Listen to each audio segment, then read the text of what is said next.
We got Jeff, who's the founder of HostGPO. He was formerly a lawyer turned entrepreneur, aka the Robin Hood of rental furniture, a man who looked at overpriced furniture and said, "Not on my watch. I'm going to fix this with bulk discounts."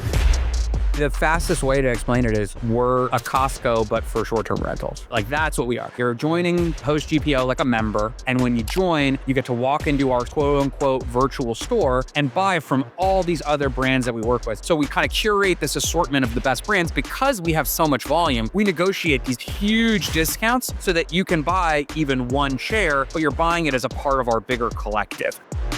I think that people have been leaning into the amenity arms race. You're right. It is an amenities arms race. Like, I'm thinking about Joshua Tree right now. Pools, the freaking boho themes. That's already been done. Like, everybody's doing that now. It's like, what can you create that's actually different? Can you discuss any current trends or popular styles or vacation rental interiors that you're seeing right now that are like trending? One of the big trends that I've been seeing recently is... Welcome to the JV Podcast. I'm your host, Jesse Vasquez.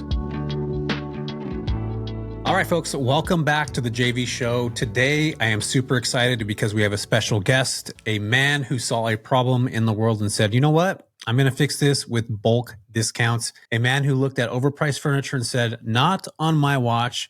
A man who knows more about bed frames than your grandma does about conspiracy theories. We got Jeff, who's the founder of HostGPO. He was formerly a lawyer turned entrepreneur. And again, as I mentioned, the founder of HostGPO, aka the Robin Hood of rental furniture, taking deals from big brands and handing them over straight to hosts. This dude was able to build an empire by helping people make their Airbnbs look less like crime scenes and actually like vacation spots. That's pretty freaking awesome. So honestly, grab a seat, hang with us, because this is going to be an episode that you're not only going to learn a ton about entrepreneurial journeys of like what it actually takes. I'm running out of breath right now. What it actually takes to build a business, but also like the key foundations of what you need to do in the business. He actually took venture capitalist income, what that actually did for his business. It took him 3.5 years to get to a position where it was they were stable enough to do so. And I just love these entrepreneurial journeys of stories of companies that have been able to be around at the right time, connect with the right people, see the vision through long enough. He's been doing this for a decade. So now he actually has a business that is thriving in the short and midterm rental space. And honestly, they're a company that I really, really look up to a lot. So check this out. But before I dive into this a bit deeper, if you don't know, I'm actually hosting the biggest midterm rental summit on the planet. It's actually going to be April 27th to the 29th this year, literally in 60 days from now in San Diego at the Mission Bay Resort. We're going to have people like Dan Martell, Pace Morby speaking, Amy Majuri, Noble Crawford, everything that you need to know about building a successful midterm rental business, you're going to want to come to this summit. One of the biggest things about being in a space like this is being able to connect with other people that are actually doing the thing that either you're doing or that you want to do. And I feel that being at conferences like this not only puts you in the parameters of those people, but you're also able to learn from the people that are operating at higher levels on a stage. And again, I just really encourage you guys to head over to the midtermrentalsummit.com. Grab your tickets. They are going fast. In fact, when you're listening to this, they might be still at the early bird discount, and hopefully you're able to get them at that price. But if not, get over there, get your tickets, and I'd love to see you guys in San Diego. All right, I'm jumping right into this. Let's get in with Mr. Jeff from HostGPO. So what's up, everybody? Welcome back to the JV Pod, or you're probably actually watching this on my YouTube channel, because I'm going to have Jeff on my actual YouTube channel, because why not? I mean, Jeff has been, I've been working with him for a while now. And I really, really love the kind of background story of what it actually takes to build a successful business. And what's amazing about this is that we're able to connect this day and age with smartphones and speakers and all this other stuff where we can listen to other people's stories. I think it's so amazing. So Jeff, if you do not mind introducing yourself, who you are, what you do, and then we're going to drop into your entrepreneurial career and dive into that whole thing. Yeah, absolutely. Thank you so much for having me here. My name is Jeff Illulian. I'm the CEO and co-founder at HostGPO. And HostGPO is just a buying group for furniture, linens, mattresses, all the things that you need to put into your vacation rental. So we're a online marketplace. We've been around for about 5 years. Got it. That's amazing, man. One of the crazy things about your story is like, were you a lawyer at first? Like that, were you initially a lawyer and then you transitioned into vacation rental industry? Like, what is that like, dude?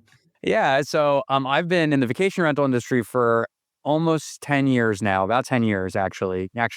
Yeah, 10 years. Wow, that happened fast. And before that, I was a lawyer, and I practiced at a big law firm for long time. And, just kind of fell into the vacation rental industry like a lot of people do, kind of by accident. And you get into that first one, and then you realize that it's really fun and can be really lucrative, and it's its own little side business. And then my side business became my main business. So I kind of grew my vacation rental portfolio, one property, 10, all the way up to 150. And we were doing midterm rentals, we were doing short-term rentals, we were doing luxury rentals, apartment buildings. And so that is kind of how I fell into the space. Dude, that's so crazy. Like I've met a couple people that are in the vacation rental industry, short and mid, and even long term, and they happen to be attorneys or lawyers at one point. What inspired you to leave law and like pursue other opportunities? I know that short term rentals are fun, especially vacation. Like you came in a time when it was pretty much like it was just growing. It was like I always talk about Airbnb. It's in the seventh inning now. Like it's been around, it's done its thing. Like I feel like Airbnb is going to continue to grow, but we're at the later stages. I think there's going to be something new that comes. I don't know what that is, but it's been what it's been for like 10 years, right? We're starting to see the evolution of like, remember when they used to have Airbnb had like Lux, Airbnb Lux, and that went away, and then it's kind of transitioned more now into like the if you have a bunch of pickleball courts and themed properties and your places like are really well put together, and that's what I see the vacation rental industry being now, like what it's kind of morphed into. But what actually inspired you to leave law and pursue this? Like, was there one specific thing? Were you working long ass days? Like, what did that actually look like to get you out of that? Because that's like, how many years did you spend going to school before you decided like, all right, this is what I'm going to do, and then you backed out? Yeah, Well, law school was 3 years, and then I was a lawyer for about 3 years. So, sure. I think that for me, it was this moment of, I went straight through from college to law school and then straight to being a lawyer. And I kind of had this moment in my life where I had to decide whether I wanted to stay on the path that I was on or jump to take a bigger swing. And I thought, well, if I don't do it now, I'll never do it. And if I want to go backwards, I can go backwards. And so, I can always go back to being a lawyer. Like I'm not gonna break away, try something for 2 years. If it doesn't work out, I wouldn't be able to go back. Like I felt secure in what I had. I was actually a pretty risk averse person. I wasn't Yeah. like a go getter, like, Yeah. I'm going to do this and take big swings. And I was a terrible entrepreneur at the beginning. Like I was really bad. Yeah. And I like remember how bad I was in very specific ways. But you learn, and I had a good business partner at the time who was teaching me and had done it before. So to your question, it was more of a, I think I wanted to try something bigger with unlimited upside and all of those Yeah. things that sound really appealing, but also just sounded more fun. So one, like this huge potential upside and doing something more fun and taking a big swing that I thought now was a good time to do. And then the second one was, I think being a lawyer was great, and I liked the intellectual challenge of it and all the hard work and just I actually didn't mind being a lawyer. I just I didn't love being in an office every day, and I wanted to be out in the world, and I wanted to be connecting with people and touching things and building stuff and creating experiences, and that just was a lot more exciting for me. Do you feel like you went to that because like it was something your parents pushed you to do? Was that like something you wanted to do, or what got you involved in that? Was it? Being a lawyer, I mean, I think for me, I graduated undergrad in 2010, and it was that 2008 2009, you know, financial crisis. And coming out of that, it was just a really tough time to enter into the job market. And I think a lot of the things that I wanted to do and the businesses I wanted to go into, or the thoughts that I had about where I would go after undergrad, just started to be not really viable options. It just wasn't a great time. And so I said, you know what, I'll go to law school, I'll get a law degree, and I'll just learn about, the world and how it works. And I got really lucky and fortunately like got a scholarship and all this stuff. And so it made it very easy to kind of trying something new, and then tried being a lawyer and just kept doing it until I got to the point where I wasn't learning as much as quickly as I wanted. And I thought that there was maybe something better else out there. Got you. So what kind of lawyer were you? Like small claims? Was it like what was it? What were you doing? No, I was doing all the big law stuff. I was doing Oh, intellectual property and class action defense work, copyright and trademark and business law and like all that stuff. infringements and all that stuff. Oh, got you. Okay, so Yeah. that's like the boring work. Like Yeah. you weren't like working with like murderers and stuff like not that that'd be No. I was working with the giant companies and banks and stuff, and getting, here's 3 million documents to review, and that type of law, sitting here for 3 months and just read documents. So that part of it wasn't this one. So you basically weren't Saul Goodman from, you know who Saul Goodman is? Of course, yeah. No, I wasn't Saul Goodman, but I also wasn't Harvey Specter. So I don't know what I was doing. Yeah, or you're Somewhere in between, but not in a good place. I get you. Okay, cool. So I want to talk about something that you said earlier, which I think is important, that you already knew that you had the ability to piggyback and go back to what you did before. And I feel like so many entrepreneurs get in this, they kind of get in their heads, and maybe you had this, but you didn't. Obviously, you're saying you didn't. That, if I leave this job, the likelihood of me going, it's like people don't think about that for some reason. Like, I'll talk about my exit from, a W-2 job that I had for 17 years, which was healthcare sales. And I thought, like, if I leave, like, this part of my life's going to be over if I leave. Like, I didn't think I was going to be able to come back, but in reality, like, I knew somewhere in the back of my head that was there. And I feel like sometimes a lot of entrepreneurs will, like, it's almost like they have to write off what they were doing and never go back to that again. But you can always go back. And like, you knew that already. Yeah, but that same philosophy is something that chased me through a lot of other issues throughout starting out in business. That thought of the worst case scenario is actually way worse in your head than it really is. And I mean, I have examples of that, going into, look, this was a different time, 2014. And I was doing I had a really unique way. I was finding properties. I was finding properties that were waiting for entitlements to get built. So I was kind of doing lease arbitrage, but I was leasing properties that were waiting for permits. So I was leasing them for sub-market rents. But anyways, my philosophy was, in my head, was always, oh no, if I lease this property and for some reason I can't do this anymore and can't do rentals anymore, I am out the entire amount of this lease moving forwards. But that's just not true. I mean, the truth is that you're out for as long as it takes you to fill that with an alternative, lease or somebody else to come in. And it's not that entire risk. And so again, to your point, like, the risks of the downside, when you don't really think it through practically, can feel pretty dramatic. Yeah, I'm totally with you on that, man.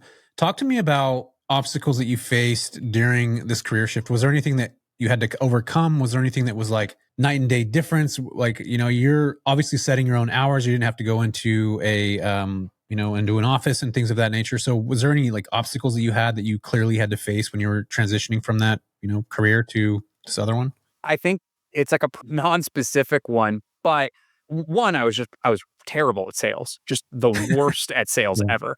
And so that is a very specific thing that I didn't understand and had to learn. And the reason is because my approach to risk was so wrong. And we keep coming back to this, but I would go into a sales conversation or a conversation with somebody where I was trying to convince them to let me manage their property or manage their home.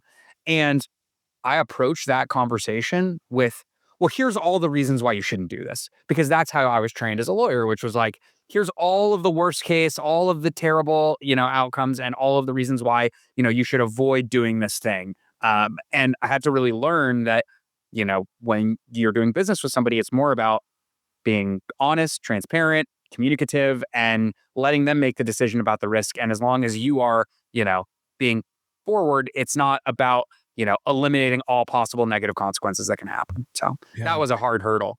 Yeah, I love that, man. Let's get into HostGPO now, because I think this is kind of the fascinating time. You came in at a time that I think was like, if you're going to come into short-term rentals or vacation market, I feel like this 2012 to like 2015 was is that swell moment, right? We watched Airbnb kind of become what it's become now, and it was really in that infancy, but it was also in that swell of like this wave that was coming through that obviously the entire world would grab onto, and it was reformulating already. 2015, like, that's when I started to hear about Airbnb, when it was like a regular common conversation, not necessarily regular common, but it was like people knew about it.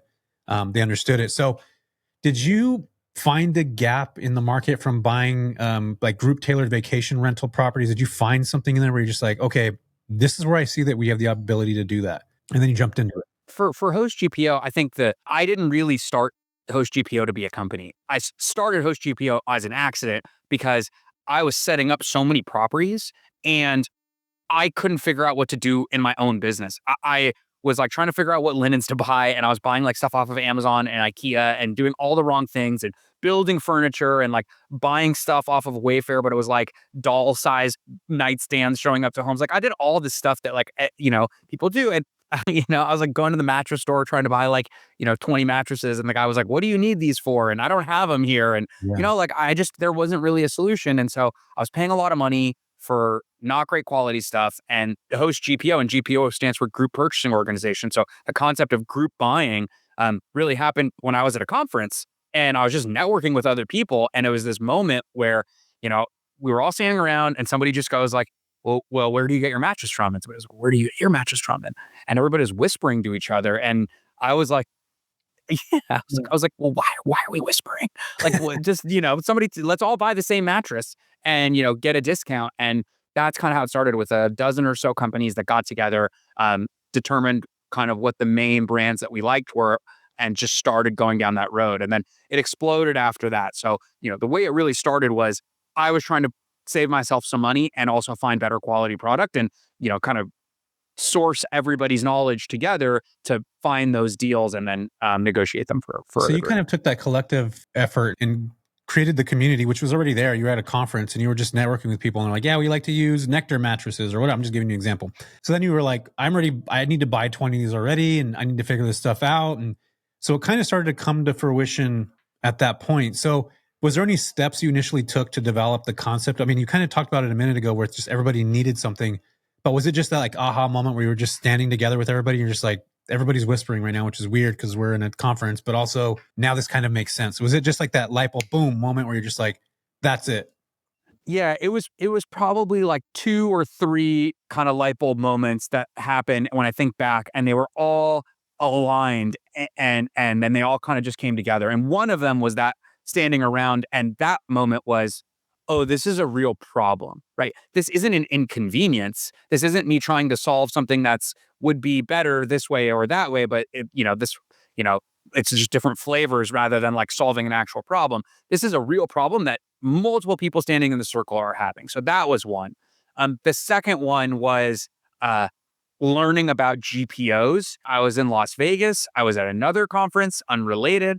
And one of my friends was at a conference in Vegas at the same time. And I went to go talk to him, and he was at a GPO conference. And there were GPOs in all these other industries. And so the second aha moment was, oh, wow, well, if the healthcare industry, if they're buying stuff this way and the restaurant industry is buying stuff this way, you don't have a restaurant. Imagine you operating your midterm rental or short-term rental, and it would be like somebody opening a restaurant and going to, the Williams Sonoma to buy their glasses for the restaurant at full price. Like that just makes no sense. Of course they don't do that. And Yeah. so, that idea of, oh, we all have this problem. And then the second light bulb being, well, this model exists the solution exists in other spaces. Let's just make that solution for this. Like those are two of the light bulbs that kind of aligned. Got you. And at that time, there was no other companies in the short-term rental space that were doing anything remotely close to what was the concept or the idea on this. Yeah, absolutely not. Do you feel that that was an advantage to you to a certain degree, where you didn't have any competitors that were really aligning? I know now you have competitors, which are your actual allies, which I think is pretty cool because you communicate and connect with other people in the space. But was that part of it? Was like, there's nobody doing this right now. If there was somebody else doing it, would you have felt trepidation in going into that? Like, explain to me that process in your mind. Yeah, I think that it was definitely a huge advantage out of the gate. I think there's no question about it. I think, we got started so quickly. And by the time anybody else even thought about getting into this space, we already had, I don't know, 100,000 listings signed up. Like we'd already won a bunch of awards. We'd already built out our website. We already had contracts in place. And so, I think that part of a buying group is, having aggregate volume together, right? Having the demand to give to these vendors in exchange for the discounts. And we already had that in place. And so that was a huge advantage. But there were other quote unquote alternatives that were there that were competitors in different ways. Like I would say that like Amazon was a competitor and is a competitor, because what I have to do and what HostGPO does is say, okay, well, like, yeah, you can go buy your electronic lock off of Amazon and have it shipped, from there. But for us to be competitive, we have to go make a deal with Yale and Schlage and, all the lock companies so that you can buy it directly from them at a cheaper price than Amazon. Because otherwise you should just go there and buy it. And so, there were other alternatives in place. So it's not like we were entering a totally green pasture, but certainly being first to market is a big advantage. Yeah. Can you explain the concept of HostGPO specifically, like if we're explaining it to a 7-year-old? Because I feel like I was even lost with this until you guys actually showed up at the summit last year and I got a chance to sit and talk with everybody. Can you explain exactly what HostGPO does and how that collective effort is actually what allowed you to do these big deals and get these contracts? Yeah. I mean, the fastest way to explain it is we're a Costco, but for short-term rentals, right? Like that's what we are. You're joining HostGPO like a member. And when you join, you get to walk into our quote unquote virtual store and buy from all these other brands that we work with. So whether that's like Crate and Barrel or Article or Helix for mattresses or like Standard Textile, which is like a hospitality linen company as opposed to, your regular direct consumer linens because you want better quality sheets that can go through all the washes, not for like residential use, right? So we kind of curate this assortment of the best brands and you're not buying from HostGPO, you're buying from those brands. But because we have so much volume, kind of like a Costco does, we negotiate these huge discounts so that you can buy even one chair, but you're buying it as a part of our bigger collective. And so that's kind of what we do in a nutshell. And the collective is every single operator that's wherever they're at in the world being able to operate. Because you guys are We're US and Canada. US and Canada. Okay, cool. Any idea to expand to other countries, or are you guys still just like, now we're going to stay here? We think about it all the time, but I think one thing we've spent a lot of time doing rather than expanding to other countries is just developing our website more. And so like a long time ago, you used to have to, if you wanted to order something, like type in all of your items in an Excel document and send it, and we would forward it on. And now we've pulled in all the products and made everything shoppable. So I think our main focus has been making the website easier to use and allowing you to shop directly. And then in the future, who knows? World domination, sure. We'll put it on the to-do list. So I want to talk about growth because I feel like a lot of us we started business, you saw the idea, you started to come to life. Did you have to raise money for this? Did you get VC capital? Like, what did that actually look like on the beginning stages of the business? Did you bootstrap it? Like, what was that? Yeah, fully bootstrapped it out of the gate. So very, very, very, very, very small amount of capital put in. Grew it like at a snail's pace with, like I was mentioning, type in what you want here and, really, really duct tape and bubble gum behind the scenes, just kind of getting it. And then when the demand was there, rolling it into something bigger. And then, we kind of gave it away for free for the first year and kind of grew it. And then we started charging a very low membership fee and, then taking that capital and rolling it into growing and so forth. And so the first 3.5 years or so, we bootstrapped the company all the way. Then to your point, there were some other entrants who were trying to kind of copy what we were doing and raised a bunch of VC capital and came into the space. And so when we saw the fact that there was a need to grow faster, we went out and got some growth capital. And also we wanted to build out a better experience for everybody. And so we did raise some additional capital last year, or actually a year and a half ago. So that was a part of it, but it was both strategic from who we were going to raise from and kind of just in response to what was going on in the market, but bootstrapped it out of the gate for a long time. Got it. Yeah. And I think a lot of companies realize that they have to do that. Once you get into the VC world, did that change a lot? Did you still have like autonomy with the company? Were they kind of directing where you were supposed to do things? I know VCs also have a ton of connections that probably helped you tremendously, both with websites, marketing, contracts. Like, can you talk about that extra layer? Because I don't really hear people talk about that very much. Yeah, it's a phenomenal question. And honestly, when I walked into that world, I was oblivious to this. And I had no idea what the difference between private equity capital and venture capital and all these different potential financing solutions were. What I will say is when you get out into the world of fundraising, if you have something that people want to invest in, money is cheap. And what I mean by that is there's a lot of people out there with capital that are willing to give you capital.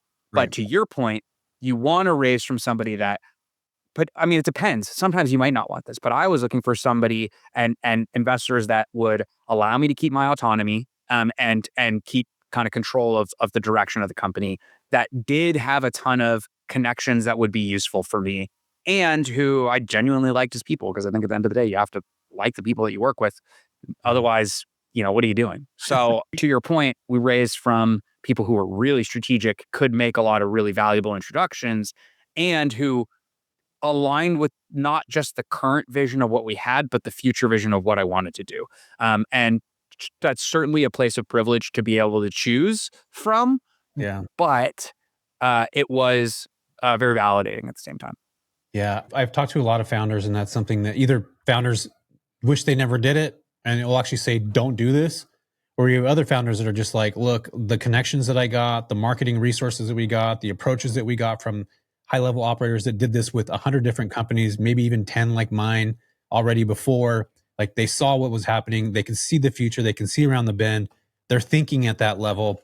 And I think that a lot of people don't realize, like, there's a lot of, depending again who you're working with, not only if you're able to get control, like you still have actual control of the company. Because typically VCs will come in at like 20%. They'll ask, is that what you guys did? Like a 20% share or something like that? We don't have to go into detail about it. Yeah, it was complicated because it wasn't just a VC. There were also a lot of other investors involved. But yeah, I mean, that's generally speaking how they work.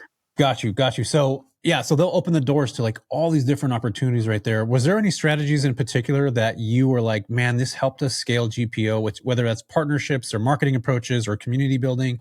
Was there anything that you saw from that VC that just like completely flipped your eyelids open? We're just like, man, this is like what I'm actually seeing here. I just want people in the audience to think about as they're growing their businesses. They might not necessarily understand VC. I didn't understand. I still don't completely. I just, being able to communicate with people. I'm actually just getting to the point now where I'm going to be potentially doing something with VC. So I just find this question to be a little bit selfish in a way, but can you like open that up for me or for everybody else listening too? Absolutely. So I think when you start really digging into VCs, you start to understand that they fall into bigger buckets, right? You have the giant named, huge VCs of the world that are really just hunting for unicorns. And what by that, I mean, they want to find you very early. They want to put a lot of money in, and they're expecting a 100x return on what you're doing. And then they also segment across, mid-size to kind of smaller VCs that are looking to write smaller checks at the beginning, and they're looking for, very certain types of returns down the road. And then they also segment kind of, I would think, into different verticals.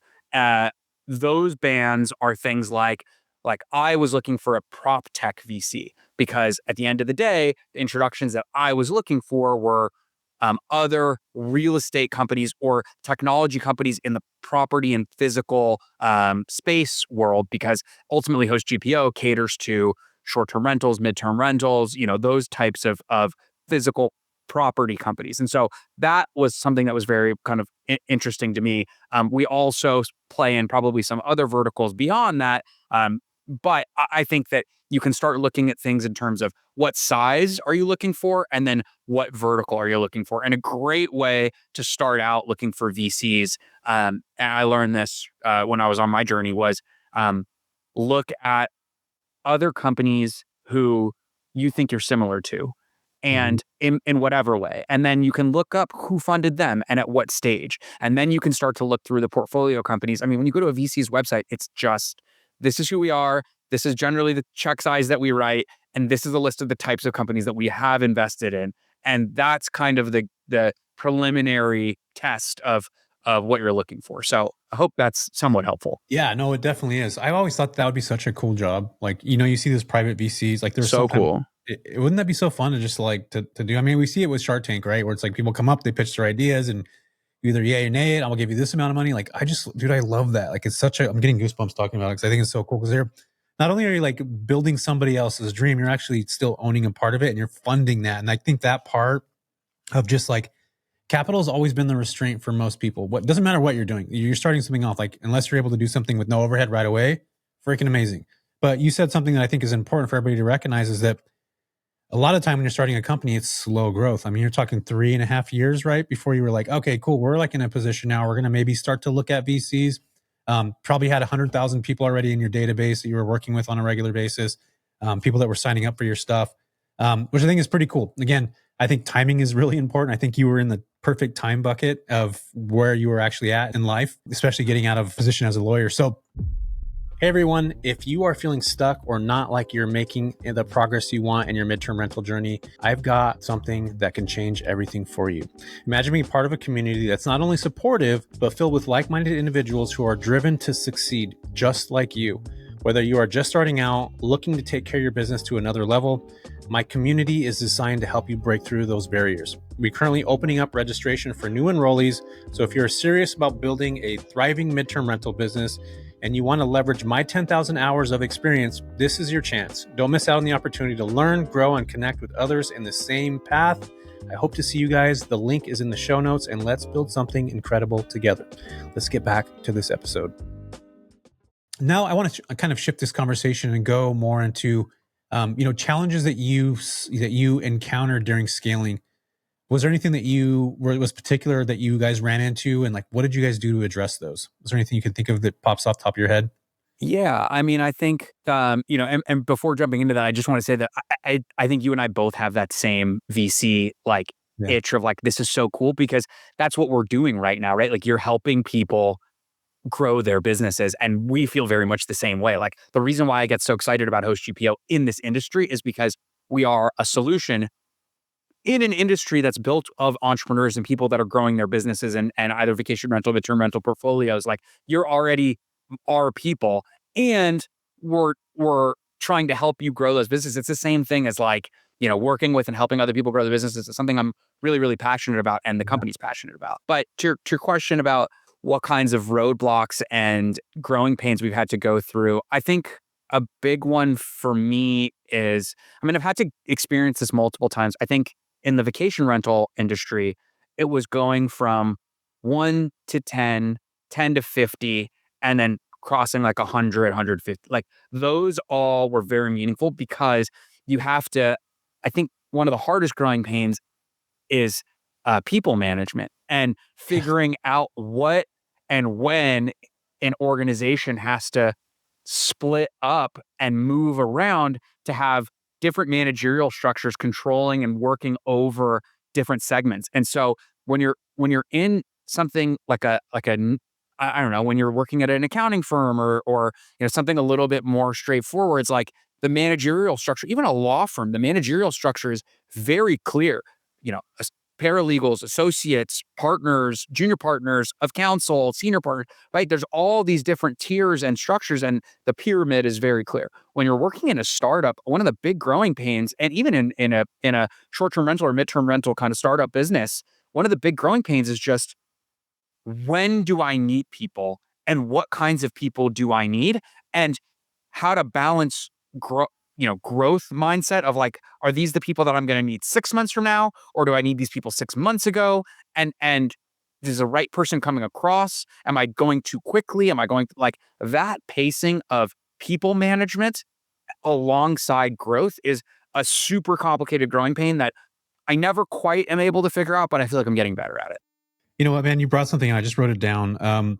I remember when I had my first $100,000 hire, how I was just like so scared to hire somebody. You know how long it took me to make $100,000, like first off. So like I had to think about like, I'm going to hire somebody, they're going to be $100,000 employee, like blah, blah, blah, blah. But like now I look back and I'm like, I wish I would have did it sooner, because not only did that person cost 100,000, but they probably made me, 600,000 over the time frame of them even being with me.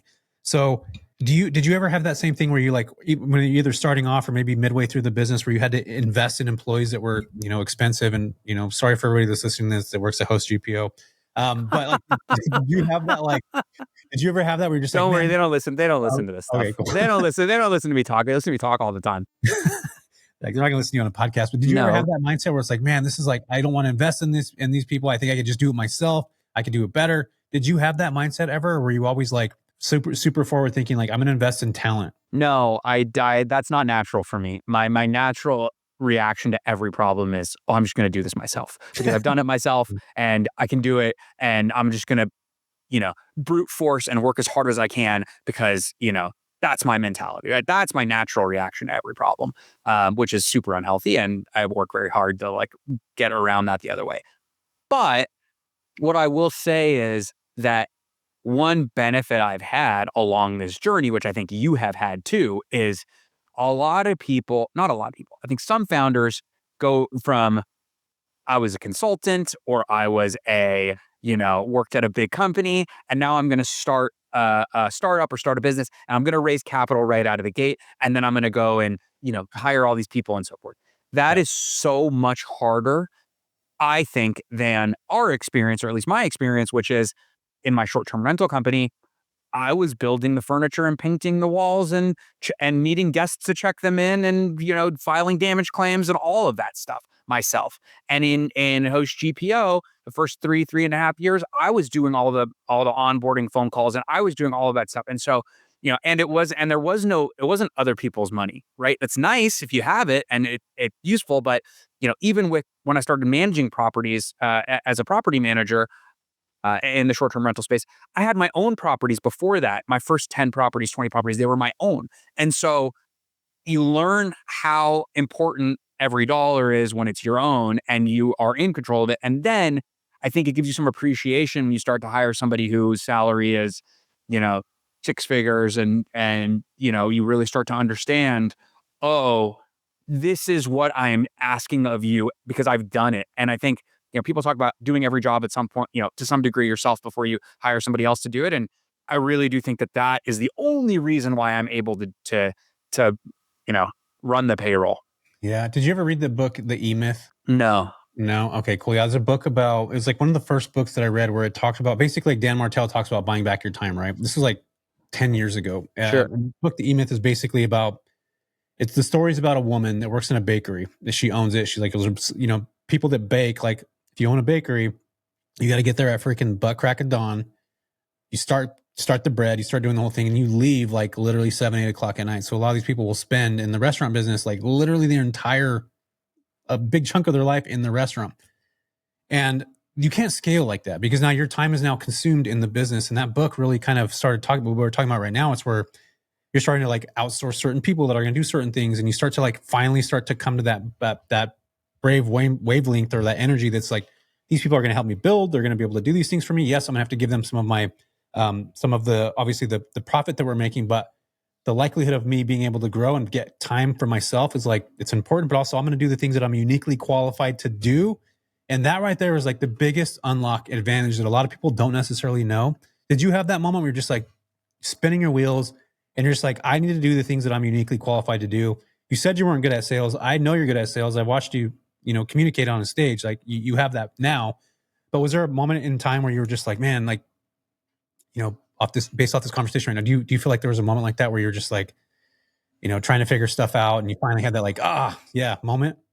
Yeah, for sure. I mean, I think I still have that moment all the time because Yeah. because the things that are required of the business keep changing over and over and over again, and they're new. And so I think it's this weird in between stage where, on the one hand, you have to be so confident to be an entrepreneur and to start your own business and say, I can tackle any challenge that comes my way. And that mindset is super important. But on the other hand, you have to understand when to accept that, accept help, and when help is really valuable. And then, every day is different. And so that dynamic changes every day too, just the back and forth between those two things. So yeah, I mean, I run into that every day. I don't think that ever goes away. And it's a huge thing. I just think the only thing I've gotten better at is recognizing it when it's happening. Yeah, I love that, man. That's super awesome. I want to jump in now to the importance of actually having quality furnishing. What you guys do, you guys have like, that's exactly what you guys do at HostGPO. You're able to get the article stuff and the crate and barrel, like the stuff that I actually love. That's in my house that I normally never had in my property, like the one I actually live in. And I'd have this really amazing furniture in my short-term rentals or midterm rentals, but then my house is like super base level. But I can't tell you now how important it is to actually have quality furniture in a property. In fact, for midterm rentals, it's like going back to 2012 to 2015 in the short-term rental space, where you don't need to have these crazy properties. They just need to be put together well. So can you discuss how quality furnishings actually impact guest experience and, property ratings?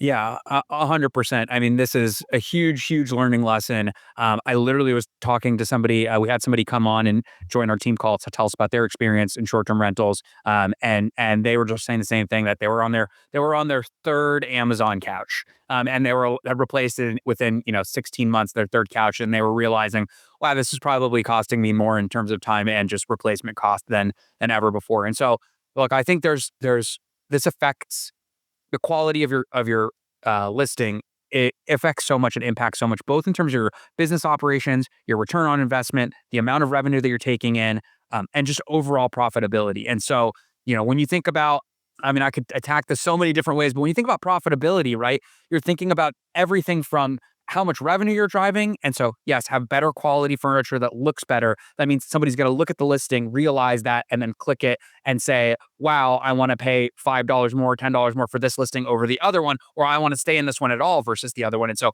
better quality design, better quality furniture items, right? That's going to drive clicks and get you more bookings and increase the revenue side of the profitability scale. You also want to minimize your expenses. And so that means getting a deal on what you're buying and not spending a ton of time running around figuring out what that is. And so, I used to furnish things off of Facebook Marketplace or pick things off the side of the road and then refurbish them and, flea markets and all that stuff. And that's a great way to get started. I encourage everybody who has time as an asset right now, who has the time to do it, to start that way if you can. But often you'll get to the point very quickly where that doesn't make sense. And you should be buying higher quality items that can save you time and go into your listing. And so, we partner with brands like Crate and Barrel and CB2 and so forth, because when you put those items in high use places, so things that get touched a lot, dining tables, dining chairs, pull out sofas, beds, that they're meant to go through, they're called contract grade. There's an actual designation on a lot of these furniture websites, contract grade furniture. And you want to be focusing on that because it's meant to withstand heavier wear and tear in use. And so if you go to a hotel, you go to a coffee shop, they're going to have contract grade furniture inside because it's meant to be used the way that vacation rental or midterm rental guests are going to use it. And so you will have to replace it less. It'll last longer. It doesn't have to be every single piece of furniture in your home. We also partner with other brands, which are great for like your credenza or, your nightstand or things that probably aren't going to get touched as much. But, just focusing on that in terms of furniture is a huge, huge unlock for long-term profitability and, not having to think about, well, if I have to replace this couch, I have to block off my calendar. I have to schedule a time to go there. I have to pay for delivery of another one. I have to pay for the removal of this one. I have to pay for a second couch. Those hidden costs add up so much. And so, buying quality furniture and doing it right the first time is a lesson I learned many, many times. And I think a lot of people have learned now in the industry. Yeah, I've learned that too the hard way. You said something I actually really value as well, that everybody should go out and try if they have the time, resources being one of the resources, an asset. Go out and set up your first units because you're going to find out real quick how bad it sucks. And second off, like running off to different places, doing things like literally going to freaking Costco and like running a Costco errand, like that takes hours and hours and hours, and you're probably not getting the best deals. And I remember when I first bought my first midterm property in 2015, I bought a couch from IKEA. Dude, it was the worst. It's cardboard. Like the back of the couch is made like cardboard. The first guest that I had move stayed there. They actually busted it. So when you sat in it, Jeff, you're like, you're leaned back all crazy. I had to push it up against the wall so that it would literally stay up. I didn't have the money to replace it. But then year two, I did because I used my funds and I ended up buying a quality couch that wasn't going to be replaced again. Had the same thing with nightstands that were super like wobbly that you get from IKEA. They're put together with those stupid Allen wrenches and like, it's just not like you don't want to have that kind of stuff in there. But I feel like what we're trying to say is like, don't be that guy or gal that spends money 3 different times on the same thing, because if you buy something decent the first time, the likelihood of you having to replace it gets a lot lower. And you're absolutely right on the costs that come along with that, because man, I can't tell you how many thousands of dollars, if I would have just bought the nicer stuff first, I would be in a totally different position. So thanks for that information. I got another, I want to ask you, this is again, like a kind of like a selfish kind of question, but I also think that a lot of people would love this right now. Trends that you're actually seeing right now, both on the short-term rental side. Can you discuss any current trends or popular styles or vacation rental interiors that you're seeing right now that are like trending? Yeah, I get asked this question a lot. I'm trying to think of something new to say. I would say that one of the big trends that I've been seeing recently is Wallpaper. Wallpaper's been around for a while now. Wallpaper. yeah, I've been trying to think of something really unique to say here, but focusing on amenities that aren't physical, like games, right? Like focusing on things that can be considered amenities, but that aren't like just a cornhole set, right? Yeah. Or just a giant Jenga. And what does that actually mean? And so I think that people have been leaning into like the amenity arms race, right? Which I've heard it been called, which I think is super funny. They're leaning into that and they're starting to say, well, what actually makes sense here? And so I think one big trend I'm seeing is people focusing on like alignment through their entire property. And so what that means is if you have a property that is meant for a short-term rental, for example, or a midterm rental that is 4 bedrooms and it's meant for a family, then what aligns all the way through to the end? And if it has a giant kitchen, is it, and it's meant for that use, is an amenity really a very advanced kitchen that's super equipped and that actually is beautiful and meant to be used and spent and have time spent in it? And can you make the kitchen and the way that you're setting up the kitchen, whether it's, having placemats and having, a centerpiece in the dining table and having more than enough plates and real cookware and a blender and some of the more advanced stuff, a rice cooker, right? Is having an advanced kitchen an amenity that's not just a pickleball court. And I think a lot of people are starting to think more holistically about the type of stay they're creating, which is a trend I think relatively new. Yeah, I love that. I also love the ecotourism part that like not a lot of people are leaning into. I think that was like more of a 2015 to like 2019 thing where people are like, let's get the local breweries to come leave beer in the fridge or whatever, whatnot. And we'll leave a little discount for them here if they happen to go back to the brewery. I think that kind of hospitality is coming back. And I really believe what you're saying right now, being intentional about the guests that you have coming in. I think the whole pickleball scenario and all that stuff is like, you're right. It is an amenities arms race. Like everybody just has to have, like I'm thinking about Joshua Tree right now. Like pools, the freaking boho themes, the little chairs that are floating every, what are those called that are like hanging off the thing and just, like that's already been done. Like everybody's doing that now. And it's like, what can you create that's actually different? And that's where I start to think where my brain goes. We're like, well, what if we do an ayahuasca? I'm just kidding. Um, we actually start to create these retreats and it's in an air. I'm just kidding. But you know what I mean? Like you're thinking now a little bit more intentional about the type of client you're getting. And you're curating something that's specific towards them, like exactly what you just said with the kitchen. It's really thought out. It's not just like, okay, we're going to buy a Rachel Ray cookware set and throw it in there. And that's what we're going to call it. Cause that's what everybody gets. Like you're now being super intentional about it. Actually, this is another question I'm going to ask. What are some of the most common and frequent pitfalls that you feel like owners make when purchasing their first properties, or the furniture? We talked about it earlier with like, buying the crappiest stuff. What also do you see, like common mistakes that people have and like what to do to avoid those? Yeah, I mean, I think the biggest one that I see happen a lot is people coming in and realizing that they need to redo their entire linens and amenity and like linens and terry, so towels.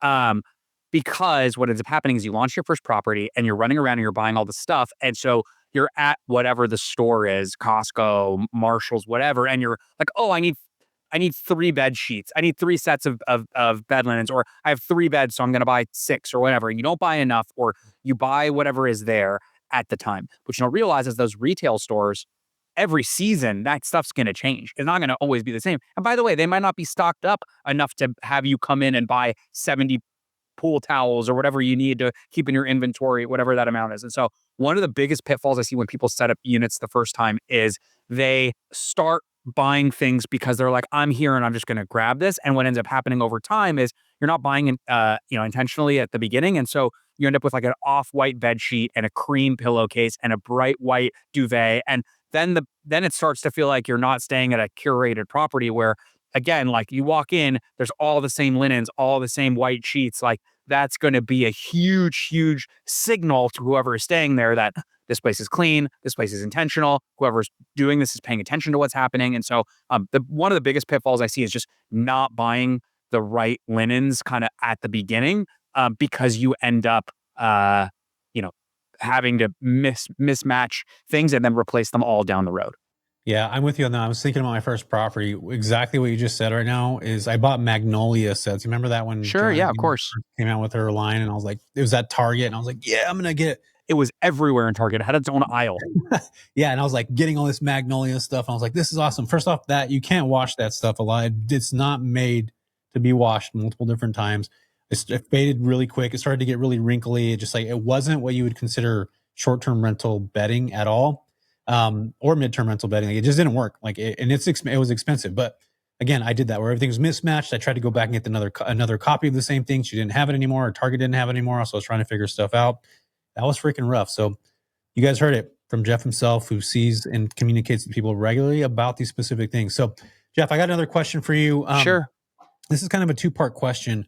I think we talked already about essential lessons that you learned throughout your entrepreneurial journey, but what about guidance to those who are actually looking to start their own businesses, particularly in the vacation rental sector or midterm rental sector? Do you have any advice for new entrepreneurs that are getting into the space right now, whether it's they're doing midterm, short term, creating their own companies? Like, what would be that advice for them that you'd give? I think, I don't know. I think a lot of the advice, specific advice on, focus on larger homes. Those are trending. That is true, by the way. The larger format homes are also trending right now in the short-term rental space. And so is like super luxury, right? Those are kind of very like broad industry trends. But I would say think about what the lifestyle that you are about to enter is, and make sure that that's a fit for you. Because I think there's a lot of people out there who think and have thought, well, entering the space is going to be a massive amount of passive income, and I'm not going to have to, I'm going to set it and forget it. And really, that's not totally true. And so a lot of people go out and they buy their first property or they lease their first property and they have no experience in the space. And I just want to encourage people to remember that you can do things like property manage or co-host or join somebody else who's already running a midterm rental and ask them how they're doing it, or go to your conference and talk to other people that are doing it and say like, well, what's your life? What do you do every day when you wake up? And what is that actually like? And make sure that that fits what you want. Because my real advice is be very intentional if you're going to enter the space. So everything we've been talking about, don't buy crappy furniture, buy the right linens, do all that stuff to get out of the gate, but also make sure that you're going to do this the right way. Because to your point, Jesse, those years of throwing whatever at the wall and it's all going to work and you're going to get tons of bookings and it's going to cover all the costs, like that's 10 years ago stuff. Yeah. And now you have to be thinking about curating an amenity assortment that aligns the entire intention behind the property thematically. Right? It doesn't have to be you have to have the most fancy stuff, but like people are, the market's more competitive. So be intentional that you're going to get into the space and understand what that means in terms of the day to day of, yeah, look, sometimes you got to go and when the guest is there and your cleaner doesn't show up. You know how many times I clean properties in between turnovers? Yeah, I've Like done. you have to do it. Everybody in this industry has cleaned a property for a turnover. Yeah. And that's understanding that and talking to people in the space before you jump in. And dipping a toe in the water with co-hosting and stuff like that is a great way to learn. Yeah, I totally agree with that. What do you think is going to happen right now with the industry? Do you see any prospective future in the vacation rental industry? Do you see any potential opportunities on the horizon? Do you see like where's the market going? Do you have that thermal lens goggle to kind of see we're in 2025 right now. Like what are we going to see 2027, 28, maybe even to 2030? I think that the vacation rental industry overall has continued to grow, despite the growth going faster, slower, faster, slower, slower. It's generally speaking growing and growing. And what I think the biggest takeaway to always keep in mind is the percentage of overall hospitality accommodation that is vacation rental versus hotel is still so small. And so there's so much room for the vacation rental industry to keep pushing and eating away at the hotel industry's market, that I think over time, it will make sense. I think the safest bets are unique accommodations or stays that aren't competitive directly with hotels, right? So, the 3-bedroom house with a kitchen is just never going to be directly competing with the Hyatt, with a 1-bedroom, even if it has a little kitchen. And so I think that stuff is safer. And then to your point about, for midterm rentals, like I think the corporate housing industry, historically speaking, is pretty like in its path. It's in a very specific groove. And so I think there's a lot of room for disruption in the midterm and corporate housing world from individual players who understand how that industry works and are playing around that and filling in holes. So Yeah, I think that, to your point at the way beginning of this podcast, you were saying, well, we're already in the seventh inning. Yeah. When I started this 10 years ago, the people I was talking to were like, well, we're already in the seventh inning and the game's almost over. And are you Yeah. sure you want to get into this now? And it turns out that, like, lo and behold, it was like still the third inning. And like, who knows where we really are? It feels like the seventh inning, but very much could be something else at any given point. Yeah, I was just actually, I didn't know this, but the Joe, the dude that one of the founders of Airbnb, just joined Elon Musk in Doge. And I was I saw that. I was super curious, like, is there going to be any change in the short-term rental market based just off that? I would imagine so. I mean, I don't know. I would think so. I mean, who knows what's going to happen there? So cool. Jeff, I'm going to ask you a couple questions. This is one of my favorite things to do at the end of the episode. And I usually ask questions based off of what we talked about today. What is one of the weirdest things you've ever seen in a short-term rental? No judgment, but like also full judgment. I have had so many weird stays in my short-term rentals. But one of them, we're in city of Los Angeles. There's a lot of filming that goes on here, and more than one time were there professional adult films being filmed in properties, and I usually would find out from friendly neighbors saying, "Hey, by the way, this is going on in your backyard." Yeah. So that's an easy one, but yeah, that's good. All right, I got another one for you. What's more difficult, scaling a company or assembling IKEA dresser with missing screws? Oh, IKEA dresser, 100%. It's impossible to do it if all the screws are there. Oh my gosh, what's the most gangster thing you've ever seen in a vacation rental, like a vacation rental host do? You mean with their business, in their business? Yeah, like what's the most gangster thing you've ever seen a vacation rental host do? I used to manage a property for an owner who rented it out for like a wedding, a small wedding, and got invited to the wedding, and then just ended up partying with the wedding party at his house, which I thought was pretty cool. And then he like told me about it the next day and about all the crazy stuff that happened. That is so funny. All right, last one. If you had to be stuck in an Airbnb for 1 month with a celebrity, so it'd technically be a midterm rental, dead or alive, who would it be and why? I got to go with my guy, Larry David, just for the endless source of entertainment. Like, how is that not going to be just like a life of just hysterical comedy in the place? Keep it entertaining. You'd be like, what is this? Airbnb? Who needs this? Like, what does that even mean? I mean, come on. I mean, that's pretty much what Seinfeld was, right? It's just being stuck in an apartment for a month. So I would live in an episode of Seinfeld. I'm with you. So 30 days of Larry David. Jeff, where can folks find you? We talked about HostGPO, which I use and love. It's a fantastic place to be able to source furniture from. Let us know where we can find you, the best way to connect, all that good fun stuff. Yeah. So HostGPO.com is our website. You can sign up for the 3-month free trial. There's no commitment. Or we're just at HostGPO. We have a really good Instagram where we highlight people's properties. It's a great source of inspiration, members' properties. So if you're interested in that. And then I'm a big LinkedIn guy. So if you want to connect, add me there. There it is, folks. Jeff has said it all, from his entrepreneurial journey to founding HostGPO to scaling the business to talking about the celebrity that he wants to hang out with for 30 days in a midterm rental. He's laid it all out there. We've heard it. Jeff, it's been amazing talking to you, man. I always get super stoked to talk to people like you who founded companies and can give us some advice on what to do, what not to do, and how to continue pushing forward. So, man, I appreciate you so much. Everybody go give him a follow, connect with him. This guy knows what he's doing in the space. Jeff, you're the best, man. Thanks. Thank you. Thank you for listening to the JV podcast. I'm Jesse Vasquez, your host. I appreciate you for listening. And if you could do me a huge solid, go like and subscribe to this. This helps us tremendously. And as always, thank you so much for listening and have a wonderful rest of your day.